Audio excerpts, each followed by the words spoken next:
The Sahara Desert. The name alone makes you think of a scorching, endless sea of sand. It's 9 million square kilometers of hyper-arid wilderness, a place so huge and empty it feels like it's outside of time itself. For centuries, we've seen it as a massive barrier, a great void separating the cultures of the Mediterranean from the heart of Africa. It's a place where history gets forgotten, swallowed whole by the dunes. But what if that's all wrong?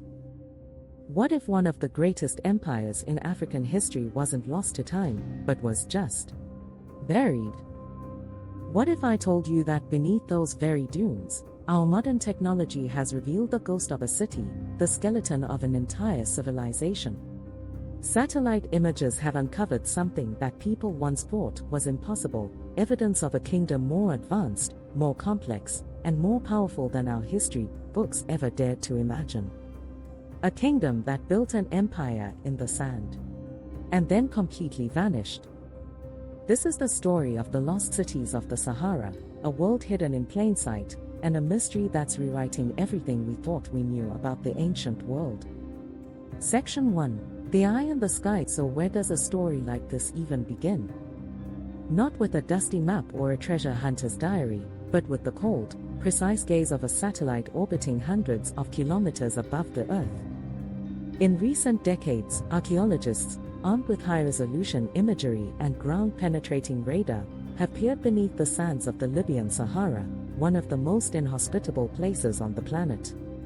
And what they found is just staggering. Sprawled across the landscape were the faint but unmistakable outlines of over 100 fortified farms, villages, and even towns, complete with castle-like structures. Researchers, like those from the University of Leicester who have spearheaded this work, identified the mud-brick remains of ancient complexes with walls still standing up to 4 meters high. They found traces of houses, cemeteries, and incredibly sophisticated irrigation systems that once turned the barren desert green. These weren't the temporary camps of nomads. This was a state. This was a highly organized, urban society that flourished between the 1st and 5th centuries AD, a civilization known as the Garamants. For centuries, the only stories we had of the Garamants came from their rivals, the Romans. Historians like Tacitus painted them as troublesome, nomadic barbarians who raided Roman settlements from the desert fringes. But the view from space tells a very different story. It reveals a people who were brilliant engineers and master farmers.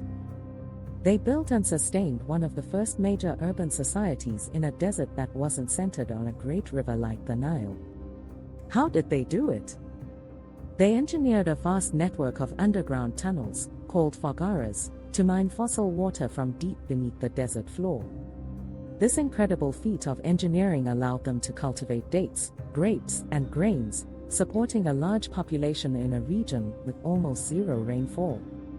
The discovery of their settlements forces us to completely re-evaluate their place in history. They weren't just desert raiders, they were a regional power, a complex civilization that tamed the Sahara itself. The evidence was there all along, unrecorded and unrecognized, until technology gave us the eyes to see it. Section 2, the Green Sahara and Deeper Mysteries. But the Garamants are just one piece of a much, much larger puzzle. To understand how a civilization like theirs could even exist, we have to look deeper into the past, to a time when the Sahara was a completely different world.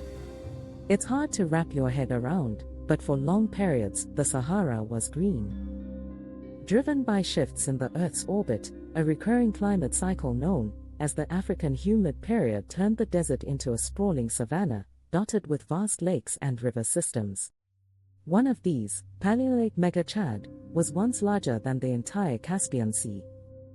This lush world was home to crocodiles, giraffes, elephants, and people. All across the Sahara, from Algeria to Sudan, we find their legacy carved into stone. Over 30,000 petroglyphs and rock paintings show a world teeming with life, a hunter's paradise. Even more astonishing are the megalithic sites. In southern Egypt, at a place called Napta Playa, People built stone circles and alignments over 7,000 years ago. These structures suggest a sophisticated understanding of astronomy, predating some of the most famous megalithic sites in Europe, and even the earliest dynasties of ancient Egypt. These discoveries prove the Sahara wasn't a void, but a cradle of innovation and culture for millennia. It was a place where human societies grew dense and interconnected. As the climate began to change around 6,000 years ago, and the desert returned, these populations were forced to migrate, many of them toward great river valleys like the Nile. It begs a fascinating question: how much of ancient Egypt's foundational knowledge wasn't born on the banks of the Nile, but in the heart of the Green Sahara? And the story doesn't end there. In other parts of the desert, like the oases of northeastern Niger, stand the mysterious fortified villages known as Xars. These impressive structures of salt and clay, perched on rocky outcrops, feature crenellated walls, watchtowers, and secret passages. To this day, no one knows for sure who built them or why they were abandoned. They remain almost completely unstudied, a testament to just how many secrets the Sahara still holds.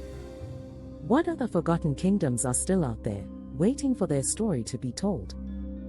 Section 3: The Enduring Myth of Zazora.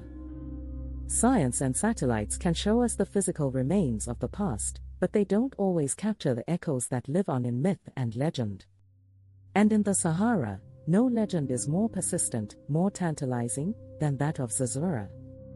For centuries, the story of Zazora has been whispered by travelers and traders. Ancient Arabic manuscripts, like the 13th century Kitab al-Kanuz or the Book of Treasures, speak of a lost city, white as a dove, hidden deep in the desert west of the Nile. It was said to be an oasis of unbelievable wealth, filled with treasure, and ruled by a sleeping king and queen. Guarding the city, the legends claim, were mysterious black giants who stopped anyone from entering or leaving. For a long time, Zazora was dismissed as just a fable, a desert mirage. But the story was so compelling it inspired generations of explorers. In the 19th century, the English Egyptologist John Gardner Wilkinson documented local tales of an oasis called Wadi Zazora, which had palm trees, springs, and ancient ruins. Then in the 1930s, the so-called Zazora Club, a group of romantic English and Hungarian explorers like Ralph Batnold and Laszlo Armasi, mounted expeditions with cars and planes, determined to find it.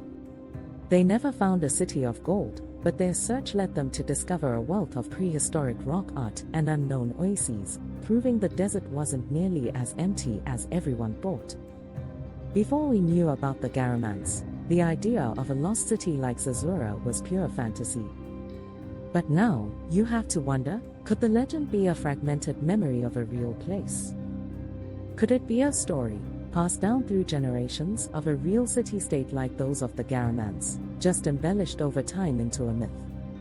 The Black Giants could even be a distorted memory of real Saharan peoples like the Taboo, who were known to control desert territories. The legend calls Zazora the oasis of little birds. The name itself is thought to mean starling or bird in Arabic. It's a poetic, almost magical name. But maybe it has a simpler origin. Maybe it was a city whose wells and gardens attracted flocks of migratory birds, a flash of life and sound in the vast stillness of the desert. A sight that would have seemed like pure magic to any lost traveler who stumbled upon it. The mystery of the lost city beneath the Sahara isn't about a single place. There's no X that marks the spot. It's the mystery of a lost world.